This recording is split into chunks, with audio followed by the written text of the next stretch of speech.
त्वमाद्यः पुरुषः साक्षात् त्वमाद्यः पुरुषः साक्षात् ईश्वरः प्रकृते परः ईश्वरः प्रकृतेः परः मायां विदस्य चिच्छक्त्या मायां विदस्य चिच्छक्त्या कैवल्ये स्थितात्मनि कैवल्ये स्थितात्मनि त्वमाद्यः पुरुषः साक्षात् त्वमाद्यः पुरुषः साक्षात् ईश्वरः प्रकृतेः परः ईश्वरः प्रकृतेः परः मायां युधस्य चिच्छक्त्या मायां युधस्य चिच्छक्त्या कैवल्ये स्थितात्मनि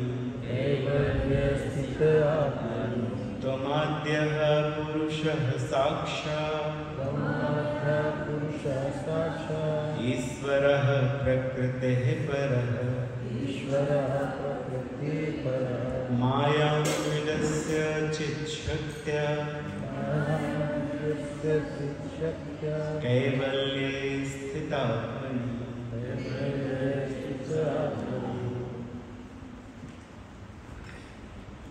त्वम् आद्या पुरुषः साक्षात् ईश्वरा प्रकृते परः मायां युधस्य चिच्छक्त्या कैवल्ये स्थिते आत्मनि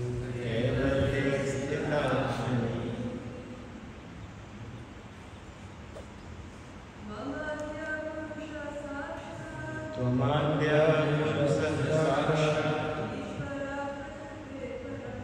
ईश्वरः प्रकृतेः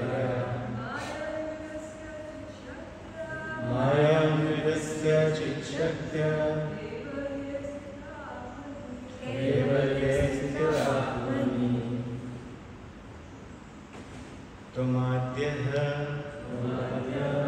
You are the original. You are the original. Purushah, Purusha, the enjoying personality. the great personality. Sakshat, Sakshat, directly. directly. Isvaraha, Ishvara, the controller. Prakritehe, Prakriti, of material nature. of material nature. Paraha, Paraha, transcendental. transcendental. Mayam, Maya, the material energy. the material energy. Vyudasya, Vedasya, one who has thrown aside. Vedasya, Chit-shaktya, Chit-shaktya, by dint of eternal potency. Parim of eternal potency. Kaivalya, Kaivalya, and pure eternal knowledge and bliss. pure knowledge and bliss.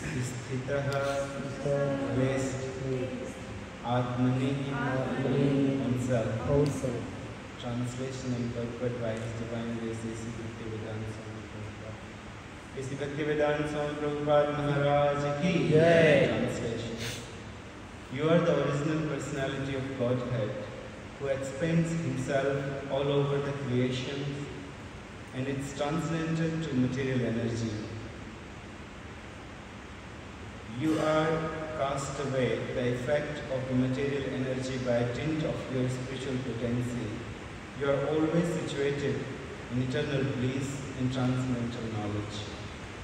Please repeat after me. You are the original personality of Godhead, The original personality of Godhead who expends Himself expends himself all over the creation all over the creation and is transcendental to material energy. and is transcendental to material energy. You have cast away the effect of You have cast away the effects of material energy by the dint of your spiritual potency. the material energy by dint of your spiritual potency.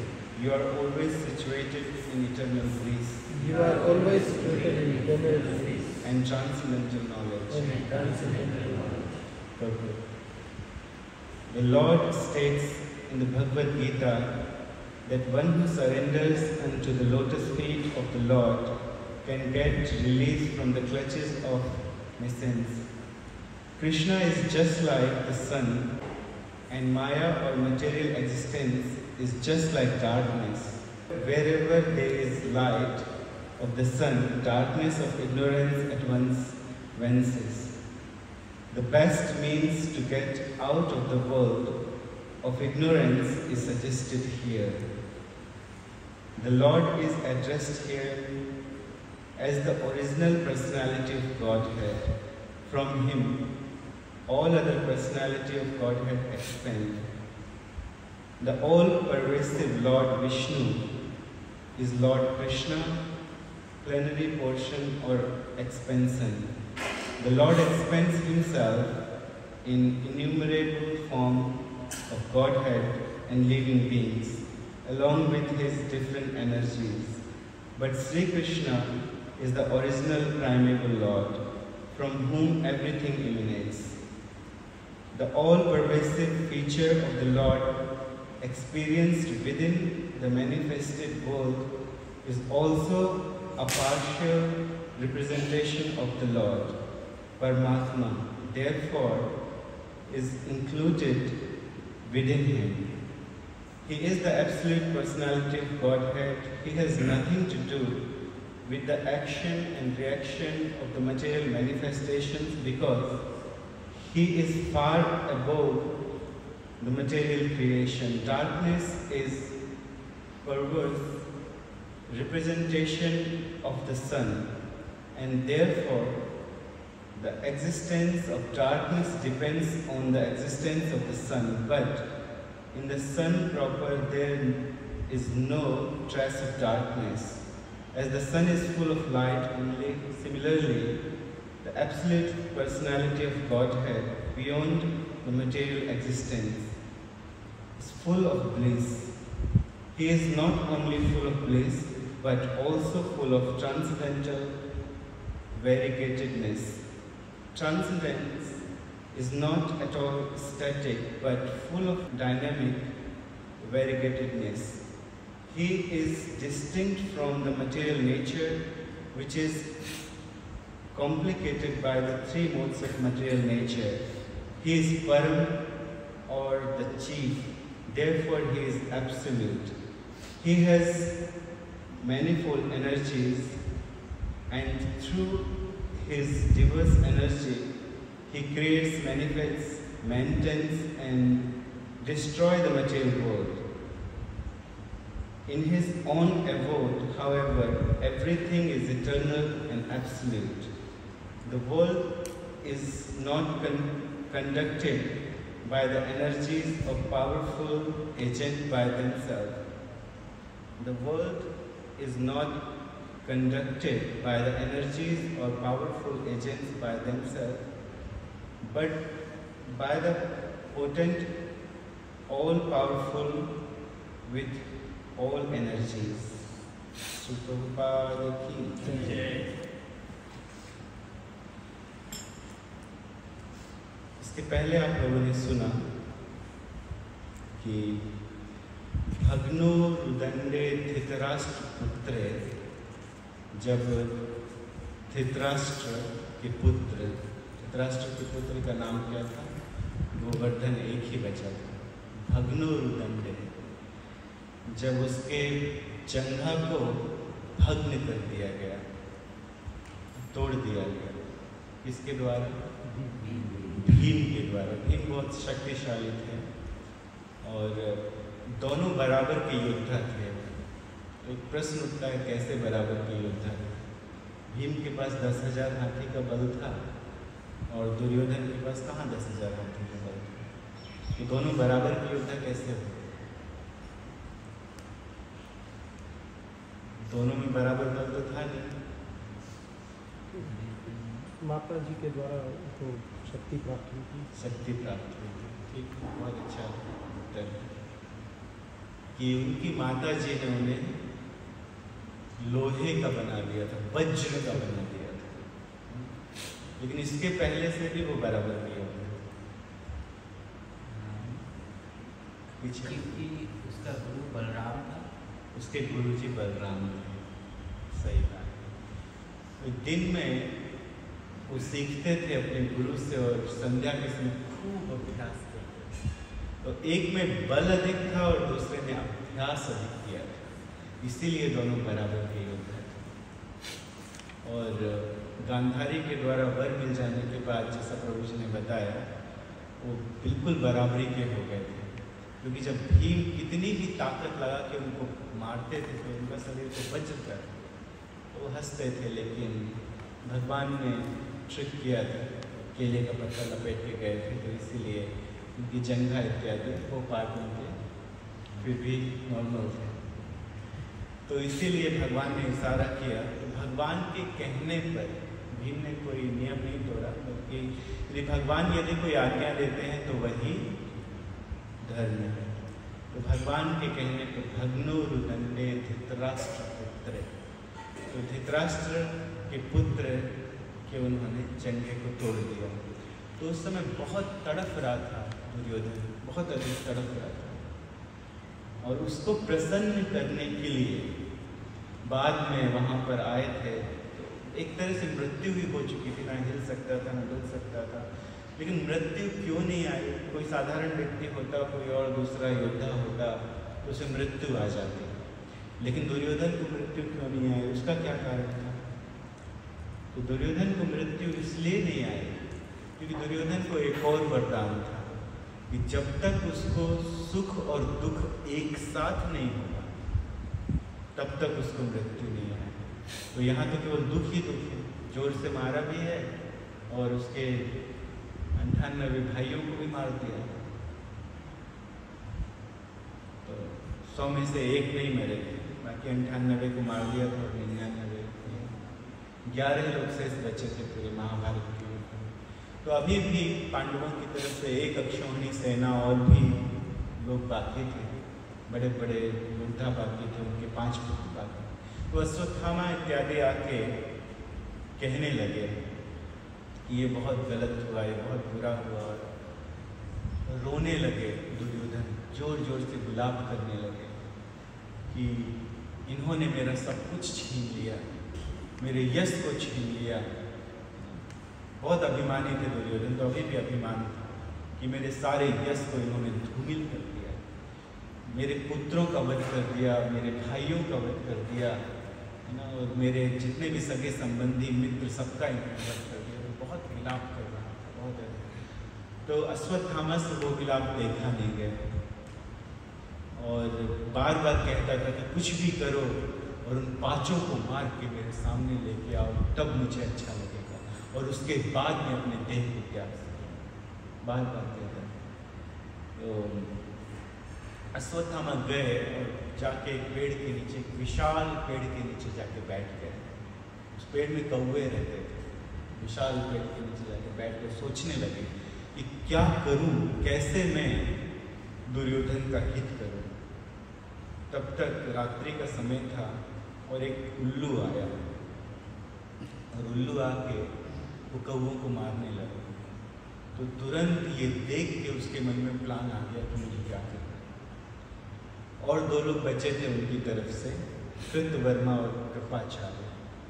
तो कृतवर्मा, कृपाचार्य और अश्वत्थामा, ये तीनों चले, इस सोते समय हम सबका वध कर देंगे। तो गए उस स्थान में जहाँ पर पांडव सेना रुकी हुई थी।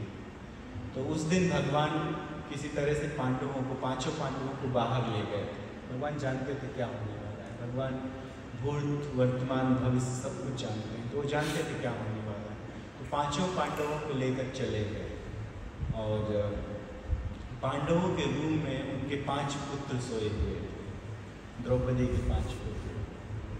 तो इसके बाद अश्वत्थामा आया और अश्वत्थामा ने द्वार पे खड़े कर दिया कृतवर्मा और कृपाचार्य कि अगर कोई यहाँ से बाहर निकले, मैं जाके अंदर सबका सफाया करता हूँ, और अगर कोई बाहर निकले तो आप लोग मारेंगे। तो एक अक्षौहिणी सेना बाकी थी। एक अक्षौहिणी सेना में बहुत लोग होते हैं, बहुत लोग। तो अंदर गया और बहुत अधिक बल भी था अश्वत्थामा के पास में, और बहुत फास्ट था वो। तो जल्दी जल्दी जितने भी लोग सोए हुए थे, खच खच खच खच खच खच सिर काटने लगा। सोते हुए सबको मार दिया। तो सोते हुए यदि किसी को मारा जाता है तो यह बहुत बुरा कर्म है। और पांचों पांडवों के पुत्रों को भी मार दिया और उनको एक पोटली में भर के ले गया। सबको मार दिया गया। जो निकलने का प्रयत्न किए उनको कृतवर्मा, कृपाचार्य ने मार दिया। और कोई युद्ध करने के लिए आगे भी कुछ दिखाई नहीं दे रहा था, अंधेरी रात थी। कोई आगे बढ़ता था युद्ध करने के लिए तो मार देता था, बहुत बल था उसका। बहुत लोगों का वध किया उसने। और उस पोटली में ले जाकर कहता है कि देखो मैं पांचों पांडवों के सर लेकर आया, मार दिया, पांचों पांडवों को मार दिया। तो इससे प्रसन्नता हुई, बहुत खुश हो गया दुर्योधन कि मेरे शत्रुओं का वध कर दिया, तुमने बहुत अच्छा काम किया, लेकिन लाओ दिखाओ। उसको आश्चर्य भी हुआ, जिसको इतने बड़े बड़े योद्धा नहीं मार सके, इसने भी इतने बार युद्ध किया लेकिन परास्त हो गया, तो उनको ही मार के कैसे ले आया। तो कहता इधर लाओ, पोटली को यहाँ लाओ। तो रात्रि थी, तो उसने सर को उठाया और उसे दबा दबा के देखा। वो जानता था कि भीम का जो सर है वो बहुत कठोर है, वो फूटेगा नहीं। तो वो जब फोड़ने लगा तो फट फट करके सारे सिर फूट गए। तो उसने कहा ये पांडव के सर नहीं हो सकते। मैंने कई बार युद्ध किया है पांडवों के साथ में, और मैं जानता हूँ कि उनके शरीर कितने हस्त पुष्ट हैं, कितने कठोर हैं। तो ये उनके सिर नहीं है। तुमने क्या किया, किसके सिर है? पता चला कि उनके पुत्रों के सिर। तब दुर्योधन को शोक हुआ। पहले हर्ष हुआ और बाद में शोक हुआ। पहले खुशी हुई कि पांचों पांडवों को मार दिया, बाद में शोक हुआ कि मरते मरते भी तुमने मेरे स्वाभिमान को नष्ट कर दिया कि लोग क्या करेंगे। कि बच्चों का वध करा दिया, छोटे छोटे बच्चों का वध करा दिया और कुल को पुत्र रहित कर दिया। तो इससे पूरे जगत में मेरे यश का विनाश हो जाएगा। तो तुमने ये ठीक नहीं किया। तो उसको शोक हुआ, बहुत अधिक शोक हुआ। और खुशी और शोक एक साथ होने से अब उसकी मृत्यु मर गई। इसके बाद द्रौपदी को बहुत विलाप हुआ। आपने सुना द्रौपदी को बहुत अधिक विलाप हुआ कि उसके पुत्रों को किस तरह सोते हुए मार दिया। एक क्षत्राणी थी, यदि युद्ध में उसके पुत्र मर जाते तो उसको उतना दुख नहीं होता। ऐसा लिखा गया है शास्त्र में कई बार, यहाँ तक कि यदि आप श्रीमद् भागवत में पढ़ेंगे वृत्रासुर का प्रसंग, तो उसमें वृत्रासुर कहते हैं राक्षसों से, जब राक्षस भागने लगे तो कहते हैं कि जो व्यक्ति युद्ध में बिना पीठ दिखाए अपने शरीर का त्याग करता है, शत्रुओं के द्वारा उसका वध किया जाता है, तो उसको भी भगवान का धाम। तो यहाँ तो सोते हुए मार दिया, तो बहुत विलाप हुआ, बहुत दुख हुआ द्रौपदी को। तो उसे सांत्वना देते हुए अर्जुन कहते हैं कि तुम चिंता मत करो, मैं जाके उस ब्राह्मण बंधु का, अश्वत्थामा का सर काट कर लेकर आऊंगा, और पुत्र को अग्नि देने के बाद, पुत्रों को अग्नि देने के बाद उसके सर में खड़े होकर तुम स्नान करो, अपना पैर रख के तुम स्नान करो। तो इस तरह से सांत्वना देने के बाद वो अपने कवच में रखे, बांधे, और अपने हथियार लिए, अपना गांडीव लिया, अपने बाण इत्यादि लिए, पावरफुल बाण लिए, और वो गए युद्ध करने के लिए। पता चल गया अश्वत्थामा को कि मेरे पीछे कौन है, अर्जुन। तो अर्जुन की प्रतिभा को जानते थे, अर्जुन के बल को जानते थे, तो अब भागने लगे और भागे, बहुत भागे। लेकिन जब उनको पता चला कि अब मैं भाग नहीं पाऊंगा, तो उस समय उसने आवाहन किया ब्रह्मास्त्र का। उसने कहा मेरे पास जितने भी दिव्यास्त्र हैं उन सबको अर्जुन नष्ट कर सकता है। प्रेम के कारण योग्य न होने के बाद भी उनके पिताजी ने उनको ब्रह्मास्त्र दे दिया। पहले अर्जुन को दिया था क्योंकि अर्जुन योग्य थे, लेकिन ये योग्य नहीं थे, और उन्होंने कहा पिताजी आपने अर्जुन को दिया, मुझे नहीं दिया, तंग करने लगा। तो उन्होंने सिखा दिया, लेकिन उसको केवल उसका संधान करना आता था, छोड़ना आता था, उसको कैसे वापस लाना है, कैसे उसको शांत करना है, वो नहीं आता था। प्रभुपाद जी ट्रांसलेशन इसका करते हैं कि ये जो ब्रह्मास्त्र है ये न्यूक्लियर वेपन है। न्यूक्लियर वेपन, जैसे न्यूक्लियर वेपन से एक ही अस्त्र में एक देश का विनाश किया जा सकता है, वैसे ही इस एक वेपन से पूरे ब्रह्मांड का विनाश हो, पूरे ब्रह्मांड को जला के भस्म किया जा सकता है। तो ये उसका आवाहन किया, आचमन करके उसने आवाहन किया और चला गया। तो जब अर्जुन ने इतना प्रकाश देखा, इतना प्रकाश देखा, ज्वाला उसकी तरफ आ गई थी अर्जुन को, पूरा ब्रह्मांड प्रकाश, तो ऐसा लगता था जैसे करोड़ों सूर्यों का प्रकाश एक साथ उसके साथ आ रहा है, उसके पास में आ रहा है। तो अर्जुन डर गए और भगवान के शरण में गए। तो देखिए जब भक्तों के ऊपर संकट आता है तो भगवान की शरण में जाते हैं, राक्षसों के ऊपर संकट आता है तो वो भगवान जाने किसके पास जाते हैं, तो रोते हैं, चिल्लाते हैं, कोई उनकी रक्षा नहीं कर सकता है, कौन उनकी रक्षा करेगा। कंस को कल सुना जब भगवान मारना चाहते थे तो कंस के सैनिक सब भागने लगे। जब भगवान कंस की तरफ बढ़े मारने के लिए, ऊपर गए, उसके सिंहासन में उसको पकड़ के खींचने लगे, तो उसके सारे सैनिक, सारी सेना भागने लगे, जितने भी दुष्ट थे वो सब भागने लगे, सब भाग गए। कंस चिल्लाता है मेरे दुष्टों कहाँ भागते हो, तुमने मेरा नमक खाया है और अब तुम नमक का कर्ज नहीं चुकाओगे, मेरी रक्षा करो। तो भागे, भागते भागते ही महाराज ने आपने नमक नहीं खाया है, आपकी केवल दूध मलाई और रबड़ी खाई, आपका नमक नहीं खाया, भाग गए वो सब। तो दुष्ट साथ नहीं देते, भगवान साथ देते।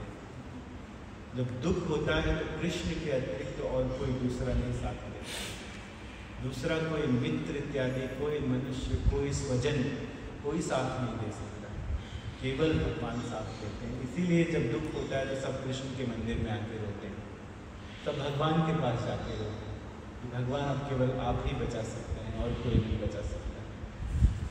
तो यहाँ पर भगवान की शरण ली अर्जुन ने, बिल्कुल सही किया। तो भक्तों के ऊपर कोई कष्ट आए तो कोई भगवान की शरण लेना चाहिए। और कहते हैं तुमाद्यः पुरुषः साक्षात् ईश्वरः प्रकृते परः मायां विदस्य चिच्छक्त्या कैवल्ये स्थिता। जैसे ही हमने इस स्तुति को देखा तो तुरंत हमें कुंती महारानी की प्रेयर याद आई।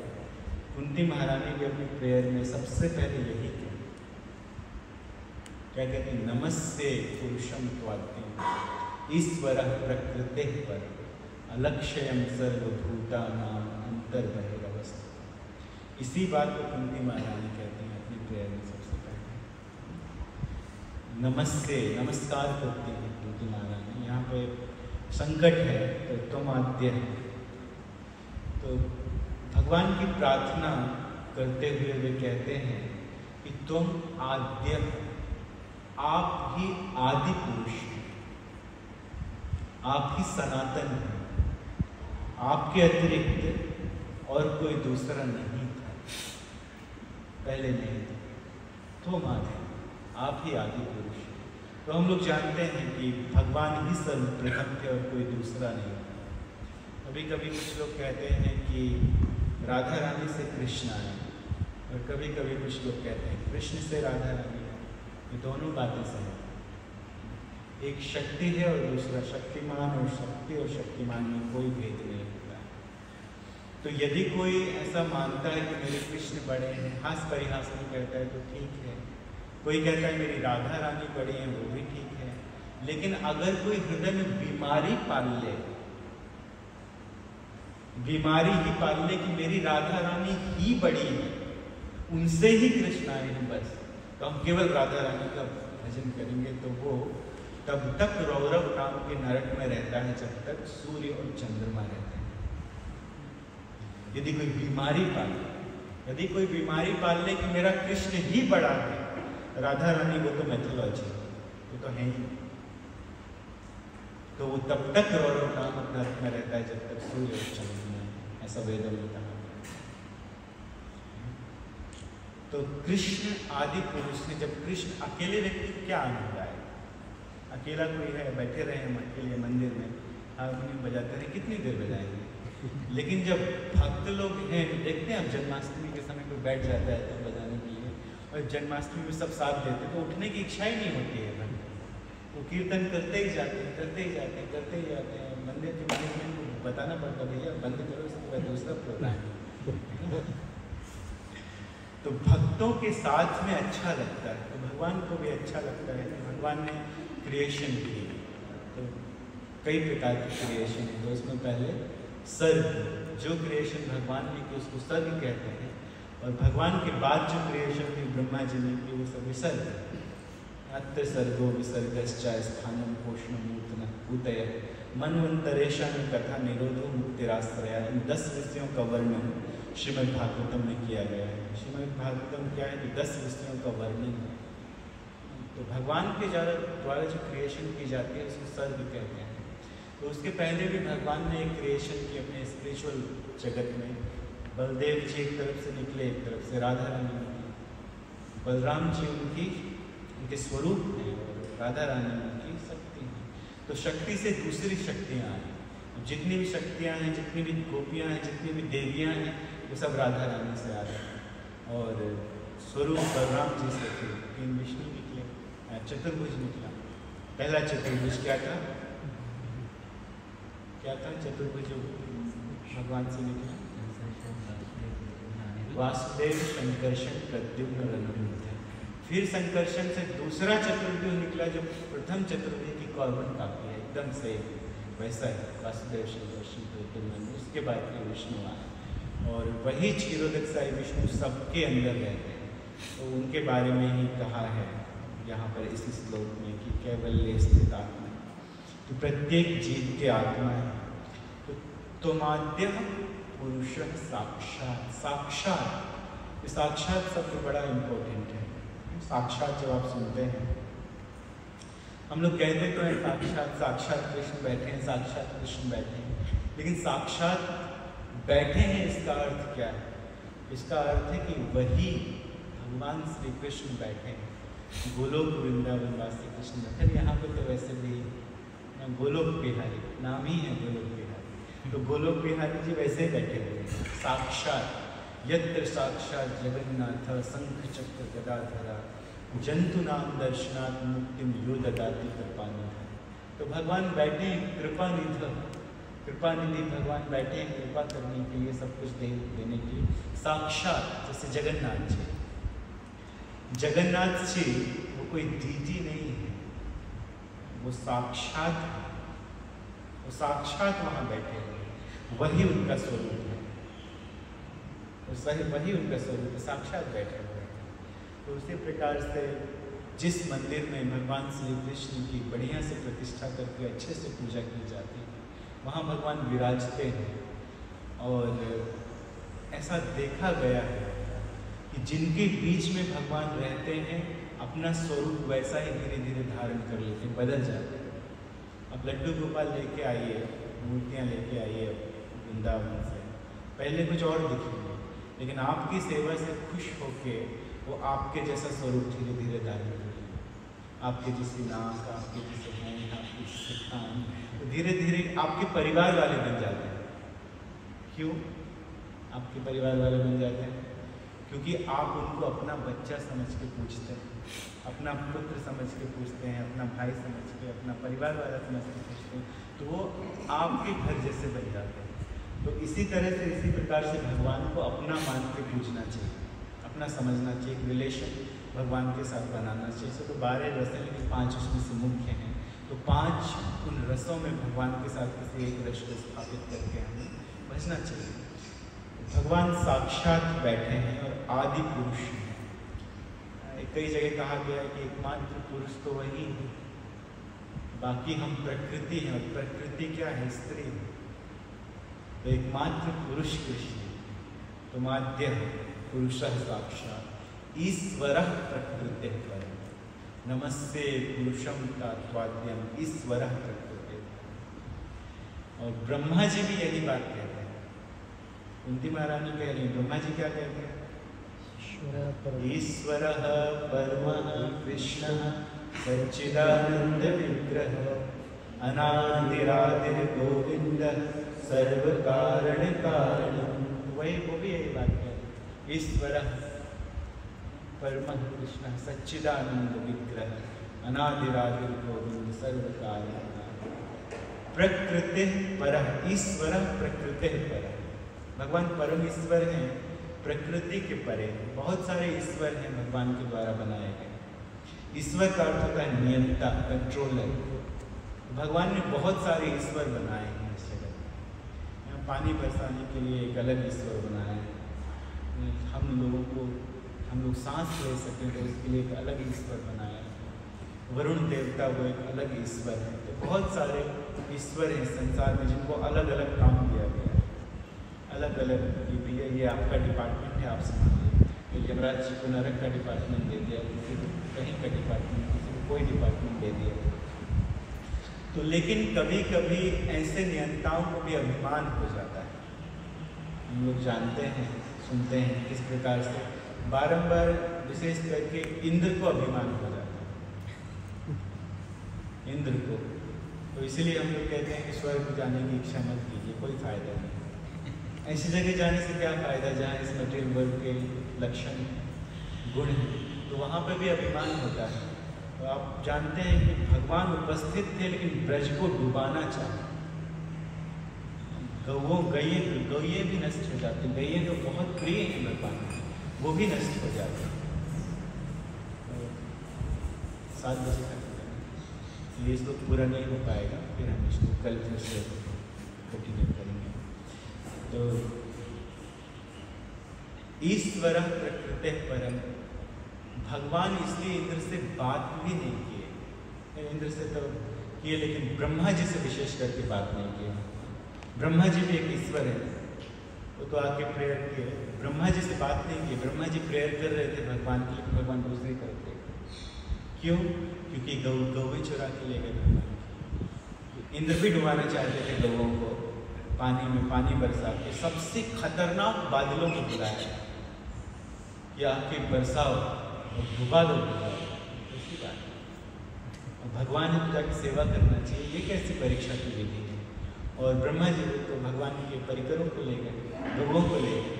तो जो गौओं को दूर कर दिया, भगवान के नित्य परिकरों को दूर कर दिया, जिनके बिना भगवान जीवित नहीं रह सकते, उनको दूर कर दिया। तो भगवान खुश नहीं थे, प्रसन्न नहीं थे। तो पूरी प्रेयर की अपने सर पटक पटक के, कभी ये पटकते थे, कभी ये वाला, कभी ये वाला, कभी पीछे वाला, वो कर रहे थे अपने चारों सिरों को पटक पटक के, लेकिन भगवान देखे भी नहीं करके चले गए। तो इस जगत के जो दूसरे नियंता है उनको अभिमान हो जाता है कभी कभी, लेकिन भगवान केवल एकमात्र कृष्ण है। और कृष्ण के भक्त यदि कोई गलती करते हैं तो भगवान माफ कर देते हैं, कभी भगवान उनको क्षति नहीं पहुंचाते हैं। सिर्फ ऐसा नहीं कि मार दिए, वज्र के साथ जाओ नरक में, ब्रह्मा जी को हम दूसरा ब्रह्मा लेके आएंगे, आपको नीचे गिरा देंगे, कभी नहीं। वो ब्रह्मा जी फिर भी उसके प्रति कभी थे। और ये हमारे इंद्र का नाम है पुरंदर। अभी जो इंद्र हैं वर्तमान में, उनका नाम है पुरंदर, वो शासन कर रहे हैं। नेक्स्ट इंद्र बनेंगे बलि महाराज, जब अपना शासनकाल समाप्त करेंगे तो वो आके इंद्र बनेंगे। पुरंदर जी इनका कोई भरोसा नहीं है, कभी भी बदल जाते हैं, कभी भी चेंज हो जाते हैं। जो भी है, कभी कभी भगवान की भी इच्छा रहती है, भगवान कुछ लीला करना चाहते हैं, दिखाना चाहते हैं। तो जो भी है, लेकिन इन देवताओं का हमें सम्मान करना चाहिए क्योंकि हमसे श्रेष्ठ है। तो माद्य पुरुषः साक्षात् ईश्वरः प्रकृतेः परं माया उदस्य चिच्छक्त्या कैवल्य स्थिता। भगवान हमेशा कैवल्य में रहते हैं, आत्मा में निमग्न रहते हैं, अपने आत्मा से ही जो आनंद प्राप्त करते हैं कैवल्य। और स्थित आत्मनि पूर्ण ज्ञान में है और पूर्ण आनंद में, सच्चिदानंद विग्रह भगवान। और माया यद्यपि उनकी ही शक्ति है, माया कोई ऐसा नहीं कि माया कोई और शक्ति हो, कहीं से आई हो, तो हम लोगों के लिए खतरनाक है, लेकिन भगवान की शक्ति है और भगवान से कोसों दूर रहती है। हम लोग पढ़ते हैं चैतन्य चैतन्य में माया सूर्य कृष्ण सूर्य सम, माया है अंधकार, जहाँ कृष्ण तहाँ नहीं माया अधिकार। कृष्ण सूर्य के समान है और माया अंधकार तुल्य है। जहाँ कृष्ण है तहाँ नहीं माया अधिकार, वहाँ माया का कोई अधिकार नहीं है। जहाँ सूर्य, मान लीजिए कि इस कमरे में करोड़ों वर्षों से अंधकार भरा, और जैसे ही हम स्विच ऑन करेंगे अंदर आके तुरंत प्रकाश होगा। ये नहीं अंधकार ये नहीं कहेगा पलट के कि नहीं मैं यहाँ करोड़ों वर्षों से रह रहा हूँ, इतनी जल्दी नहीं जाऊँगा। जैसे ही बल्ब जलेगा अंधकार गायब होगा। वैसे ही कृष्ण सूर्य सम, माया है अंधकार, जहाँ सूर्य तहाँ नहीं माया अधिकार। जहाँ कृष्ण है वहाँ माया का कोई अधिकार नहीं है, जहाँ सूर्य है वहाँ अंधकार का कोई अधिकार नहीं है। तो ये माया भगवान की शक्ति है। कौन सी शक्ति? ये भी दैवी शक्ति है। भगवद गीता में क्या कहते हैं भगवान? देवी हेषा भूमयी मम माया दुरत्य। बहुत दुरत्य है, इसको पार पाना आसान नहीं है। 3 गुणों वाली जो भगवान की माया शक्ति है, एक पराशक्ति है, एक अपराशक्ति है। जो जीव हैं हम सब भगवान की पराशक्ति के अंतर्गत आते हैं, तो भगवान की अपराशक्ति, तो माया भगवान की अपराशक्ति, इसको दैवी शक्ति कहा। तो जब भगवान पे सरेंडर कर दिया जाता है भगवान के चरण कमलों में, तब माया से छुटकारा मिलता है, अन्यथा नहीं मिलता है। तो उसकी व्याख्या हम कल करेंगे। यहाँ को समाप्त करते हैं, मंदिर खोलने का समय हो गया है। और यदि आपको कोई प्रश्न है आज की कथा से, आप मुझे पूछ सकते हैं।